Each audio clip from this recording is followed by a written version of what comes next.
Hello guys, and welcome back to MS Tech Tutorials, and in today's video I'm going to be going over how to fix the Xbox error code E203, and let's get started. So the first thing I recommend you guys doing is going over, or you're going to click on the Xbox logo on your controller, go down to Profile and Systems, go down to Sign Out and click on Sign Out.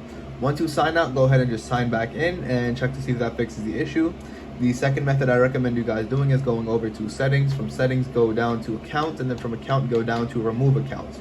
Go ahead and remove your account and then add it back in. You can also check to see if that fixes the issue as well. The third method I recommend you guys doing is going over to General, from General to Network Settings, and then from Network Settings down to Advanced Settings.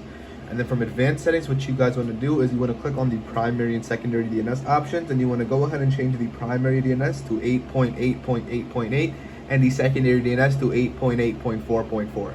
Now once you go ahead and do that, you should be good to go and you're all set. And yeah, so I recommend just turning off the console or restarting it as well. But anyways, once you do that, you should be good to go and you're all set. So that is it for the video. Thank you guys for watching. Make sure you give the video a thumbs up, subscribe to the channel, and have a great day.